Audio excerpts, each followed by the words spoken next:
you still believe the 4680 battery was Elon Musk's greatest corporate failure. You think the bold promises made on stage in 2020 were crushed under the weight of crippling scrap rates, broken machinery, and a stainless steel pickup truck stranded in production hell. That comforting story was written by market analysts who watched billions of dollars vanish into a Silicon Valley money pit. But right now, inside Gigafactory Texas, heavy steel calendaring rollers crush abrasive nickel powders into a microscopic polymer spider web without a single drop of toxic liquid solvent, without a single foot of gas-fired drying ovens, and with mass production yields surging past 90%. The multi-billion-dollar nightmare that almost broke Tesla did not fail.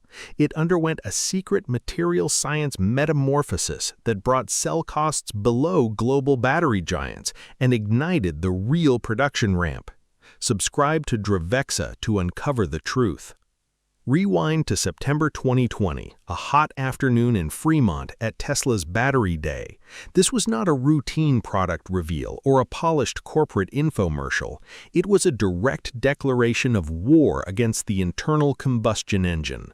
On stage, Elon Musk and Drew Baglino laid out a ruthless 5-point blueprint engineered to slash battery pack costs by a staggering 56%.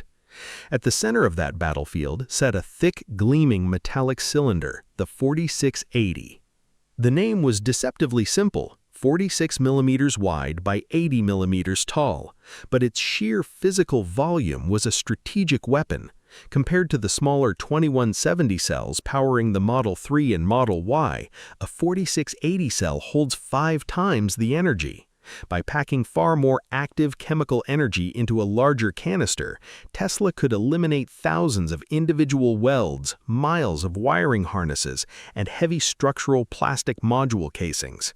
Fewer individual components meant less physical friction on the assembly line and a drastic reduction in vehicle curb weight. Then came the tabless architectural breakthrough.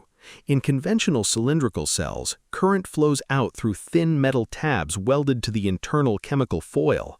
These tiny tabs act as extreme electrical bottlenecks. As electrons squeeze through those narrow channels during aggressive acceleration or rapid charging, resistance generates intense destructive heat, the ultimate killer of battery life. Tesla's radical answer was to eliminate the tabs entirely, re-engineering the cell into a shingled spiral where the continuous foil edge itself acts as the collector. It was like converting a clogged garden hose into an open fire hydrant, slashing internal electrical resistance, taming heat generation, and opening the door to blistering fast charging curves. Yet the ultimate prize, the holy grail that promised to rewrite the rules of global manufacturing, was the dry-electrode coating process. For over 30 years, the world's battery giants manufactured electrochemical foils using a wet, toxic slurry. Active graphite or high-nickel powders were mixed with a liquid binder and hazardous NMP solvents to create a thick, heavy sludge. Machines spread this sludge onto copper and aluminum foils before dragging them through football field-long gas ovens to bake out the toxic moisture. The process was agonizingly slow, swallowed massive amounts of electrical power, and required sprawling, multi-million-dollar chemical recovery plants. Tesla acquired Maxwell Technologies to burn that ancient playbook to the ground. The dream was to eliminate solvents and drying ovens completely, taking dry active powders, blending them with a specialized binder, and pressing them directly onto current collector foils with high-pressure industrial rollers. If scaled successfully, it promised to shrink battery factory footprints by 90%, slash manufacturing energy consumption, and drive battery cell costs below $70 per kilowatt-hour. On stage in 2020, Musk made it sound imminent, targeting 100 gigawatt-hours of annual production by 2022. But inside the engineering labs, a terrifying physics reality was about to crush that timeline. Prototypes are easy. High-speed mass production is a brutal meat grinder. While Tesla's engineers mastered the dry anode relatively quickly using soft, forgiving graphite powders, the cathode proved to be a toxic industrial nightmare. High-nickel cathode material is not a smooth, malleable powder. It is an abrasive, glass-hard gravel. When fed through high-pressure calendering rollers at high speeds, the dry cathode mixture refused to bind smoothly. Instead of forming a flexible, uniform film, the abrasive nickel powder cracked, crumbled, and turned to fine dust. Under the intense mechanical pressure required for adhesion, brittle cathode layers delaminated from the metal foil or shredded into scrap. These hard, abrasive particles physically pitted and scarred multi-million-dollar steel rollers, forcing constant factory shutdowns and catastrophic machine downtime. Internal scrap rates skyrocketed to 50%. For every 2 battery cells coming off the line, 1 was tossed straight into the recycling bin. Worse still, microscopic variations in dry film thickness created fatal internal defects. If cathode foils were not perfectly flat when wound into the tight jelly roll cylinder, localized pressure points created internal short circuits, a catastrophic fire hazard that no automotive manufacturer could risk deploying. By 2022, Tesla was trapped in a self-inflicted production hell. To save the program, they were forced into a humiliating engineering compromise, deploying a hybrid cell that paired a dry anode with a traditional wet slurry cathode. They were still shackled to the massive drying ovens and toxic chemical recovery systems they had promised to eliminate. The failure to scale the dry cathode triggered a devastating domino effect across Tesla's entire master plan. The primary victim was the Cybertruck, a vehicle designed specifically around a structural 4680 battery pack, where the cells themselves served as the load-bearing floor of the chassis. Without a massive stream of ultra-cheap, high-density cells, Cybertruck production sputtered. Despite Gigafactory Texas being built to output 250,000 trucks annually, cell shortages throttled real-world output to a fraction of that capacity. The crisis spilled into public supply chain filings with violent force. South Korean material supplier LNF Company had signed a monumental $2.9 billion contract to supply high-nickel cathode materials for Tesla's 4680 expansion.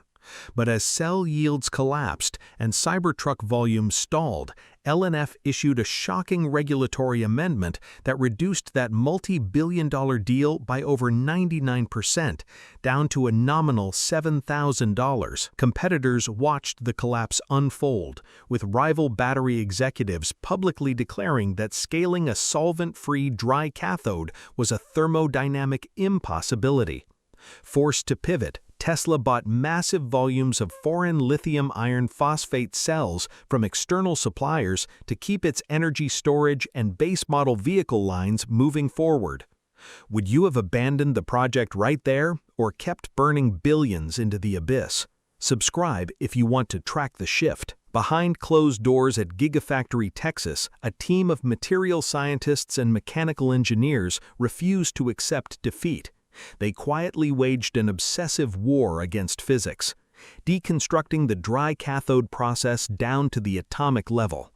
The root cause of the cracking lay in the original binder material inherited from Maxwell, pure PTFE, commonly known as Teflon.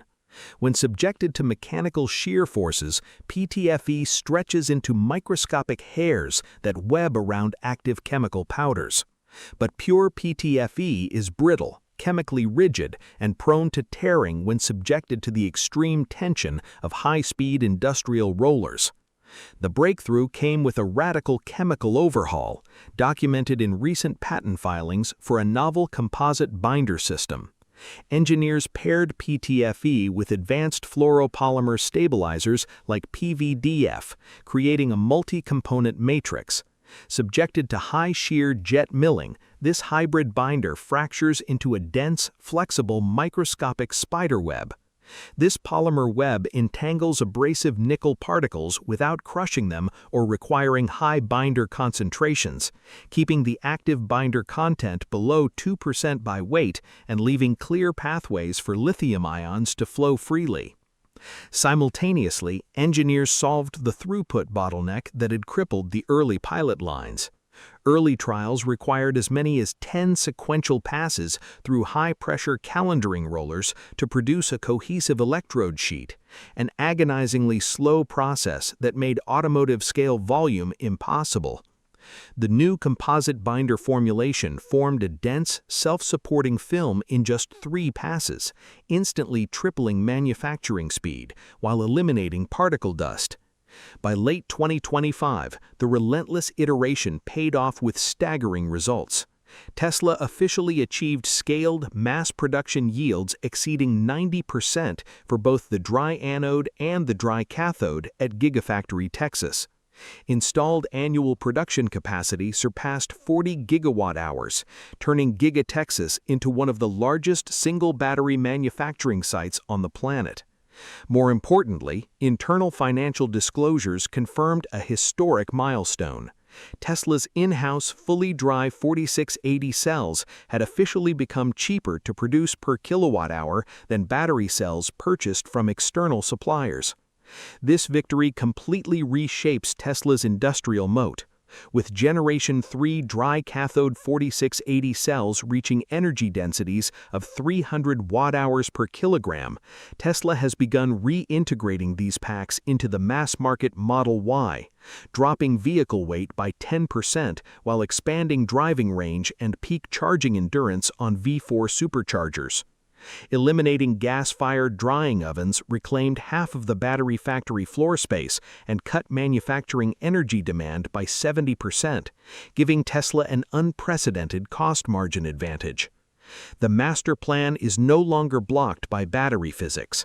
The fully dry 4680 cell is the foundational key unlocking the high-volume Cybercab autonomous fleet, the heavy-duty semi-truck, and the long-sought sub-$25,000 platform. By replacing toxic chemical sludge and football field ovens with dry powders and polymer webs, Tesla did not just survive production hell, it reinvented the fundamental physics of global energy storage.